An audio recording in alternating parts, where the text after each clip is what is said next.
Bem-vindos ao Direto das Trincheiras, o videocast para quem nasceu para fazer uma revolução pelas próximas gerações. Meu nome é Ricardo Jordão Magalhães, eu sou da Biz Revolution. Direto das Trincheiras conta com o apoio da Papaya Filmes, a produtora onde inclusive a gente grava, edita e filma o Direto das Trincheiras que você está assistindo. O programa de hoje tem uma inovação. Esse programa que você está assistindo está sendo transmitido ao vivo também via internet, via US Streaming. Então, se a partir de agora você quiser assistir a gravação e acompanhar o que rola nos bastidores do programa que você está assistindo aí agora, basta entrar no site da Biz, acompanhar o Twitter, para saber quando que o programa vai ser filmado, para você acompanhar as gravações aí via internet. Porque, inclusive, a galera que está assistindo pode participar aqui comigo, com comentários, críticas, elogios, escambau, e assim até ajudar a construir o próprio programa que vocês estão assistindo aí agora. Beleza? Por conta dessa inovação toda aí que a gente está fazendo, de fazer um programa ao vivo, gravado ou gravado ao vivo, não sei, eu vou começar o programa falando sobre um louco também, um cara bizarro que surgiu aí no planeta nos últimos 100 anos, que é um cara chamado Hitler. Hitler foi aquele cara louco, bizarro, doido, que culminou, causou, né, foi o grande precursor da Segunda Guerra Mundial, que matou 60 milhões de pessoas, 6 milhões de judeus, né, e é o grande mentor por trás do Holocausto. Eu vou falar do Hitler porque eu estou terminando de ler uma biografia dele que saiu recentemente no Brasil em português, chamada Hitler, lançado pela pela Companhia das Letras, que curiosamente é uma editora que o dono e o seu fundador é um judeu. E eu estou falando disso porque eu vou falar de Hitler, mas não como um simpatizante, nem nada disso, eu acho o cara um louco, pelo contrário. Mas eu acredito que de vez em quando a gente tem que tocar nesse assunto, a gente tem que levantar esse assunto, porque se bobear daqui a 20 anos, se a gente não continuar falando sobre isso, algum louco lá na frente vai falar que o Holocausto não existiu e que o Hitler foi um cara legal, que essas fotos que estão na internet com um monte de gente morta é tudo photoshopada. Alguém photoshopou, né? Ele não matou tanta gente assim, né? Ele era um cara gente boa e tal. Então a gente tem que continuar falando sobre isso para que as pessoas saibam e não se esqueçam do que aconteceu, para que nunca mais isso se repita, né? Agora, Hitler, cara, ele não era apadrinhado de político, ele não era apadrinhado de ninguém do exército, ele nem alemão era, ele nasceu na Áustria, assim, fronteira, numa cidade perto da Alemanha, pobre, miserável, não fez faculdade, nem sabia o que queria fazer da vida, né? Ele queria ser artista, era um puta louco, assim, nem sabia dizer, nunca trabalhou na vida, e de repente, com uns 20 e poucos anos de idade, ele, com a derrota da Alemanha na Primeira Guerra, ele começou a ser mais nacionalista, e viu ali uma oportunidade de chegar gritando, né, e botando o banco. Em apenas 2 anos, cara, ele foi de um nada, de um completo desconhecido, para o cara mais famoso da Alemanha. Em 10 anos, ele era o mais famoso da Europa e do mundo inteiro, né? E foi o grande precursor da Segunda Guerra Mundial e tal. O que levou um cara que era um Zé, que era um cara completamente desconhecido, a ser um puta de um cara conhecido no mundo inteiro em meia dúzia de anos? A oratória do cara, a comunicação, a fala, as palavras que ele usava nos discursos dele. Tem muita gente que viveu com ele, conviveu com ele e depois lançou memórias, livros a respeito e que são unânimes em afirmar que o dia que eles viram Hitler pela primeira vez foi assim um troço inesquecível e muito marcante. Porque até então, os oradores da época, os políticos, os caras que falavam, eram uns puta negro enrolados, assim, que você não entendia nada do que o cara estava falando. E o Hitler não, o cara chegava, subia no palco, falava 15 minutos de uns troços assim loucos, mas que energizava a galera, né? Era o suficiente para mexer com o sangue de todo mundo e todo mundo querer seguir o cara. Então a oratória, as palavras desse cara mudaram a vida dele, mudaram a história da Alemanha, mudaram a história do mundo, como a gente bem sabe, né? E eu estou falando disso porque eu quero falar para vocês sobre 5 dicas que eu acredito que todo líder tem que levar a sério e considerar se quiser ser um grande líder. Porque não existe grandes líderes se o cara não for um grande comunicador. Você tem que ser um puta comunicador para ser um puta líder, cara. Se você quer ser líder, gerente de gente, mas tem vergonha de falar em público, você não serve para ser gerente de ninguém, cara. Se você quer ser líder de alguma coisa, gerente de uma galera e se treme todo assim para tocar uma reunião com 5, 6 neguinhos, cara, você não serve para liderar ninguém, cara. Grandes líderes, grandes comunicadores. 5 dicas. Primeira coisa, qualquer coisa que você vier falar em qualquer reunião com seus funcionários, tem que ser coisas tweetáveis. O que eu quero dizer com isso? Pô, eu vejo muito líder falando por aí, gerente, diretor e tal. Eu participo, né, de reuniões, o nego junta os funcionários dele para dar um gás, porque os caras estão desmotivados. Mas o nego é tão enrolado para falar, e quanto mais ele fala, mais enrolado ele fica. Porque ele começa a falar de um troço, aí depois ele fala em traduzindo. Ele começa a falar de um troço, aí, ou seja, e ele vai se enrolando, se enrolando, se enrolando. Em comunicação, em marketing, quando você quer vender alguma coisa para alguém, menos é mais. Quanto menos você falar, melhor.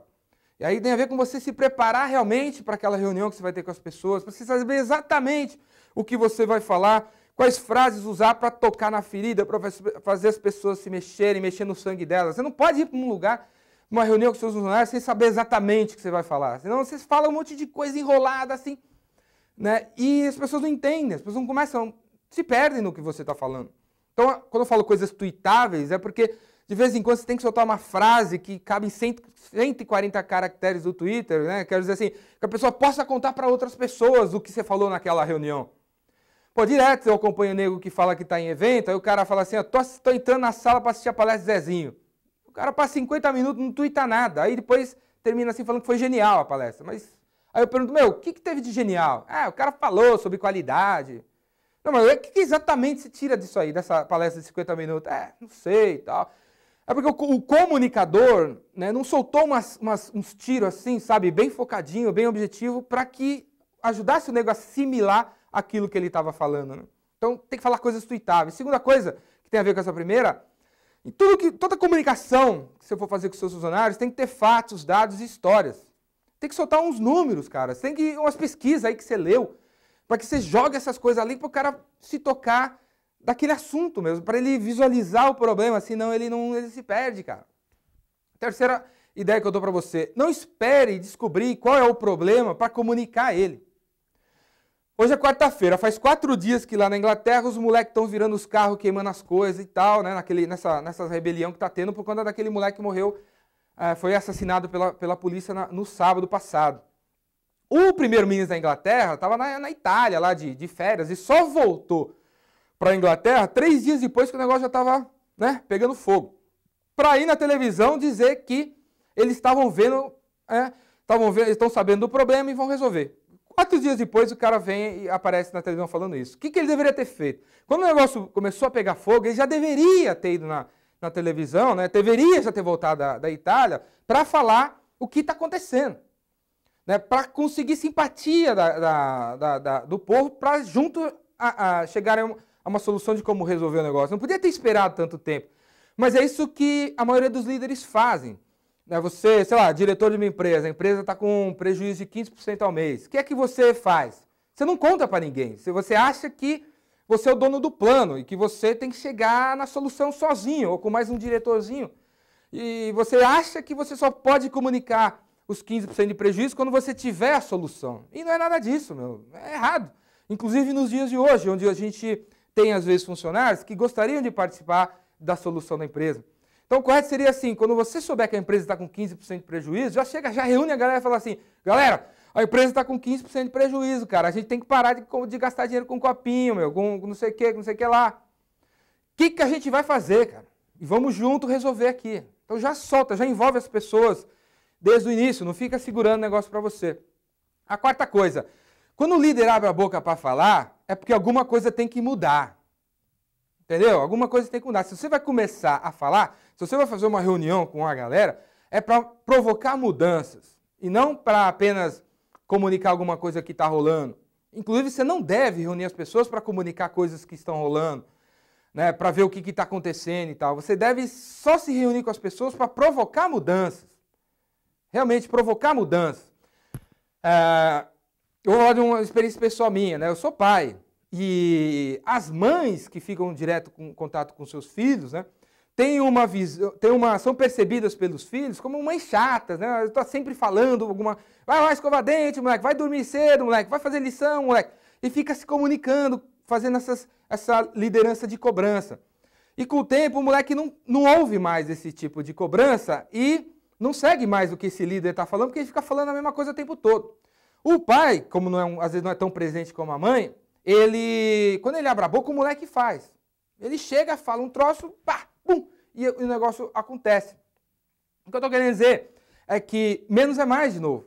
Então, se você quer liderar uma pessoa, você só deve realmente se relacionar com a pessoa para exigir mudança.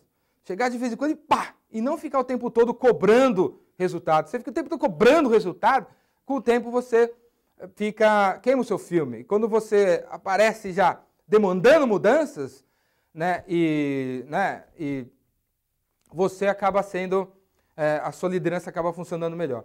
E a quinta dica que eu dou para você é a mensagem, e não o PowerPoint. Então não se preocupe com o PowerPoint que você tem para fazer, etc. e tal. Você é a mensagem, a palavra vende.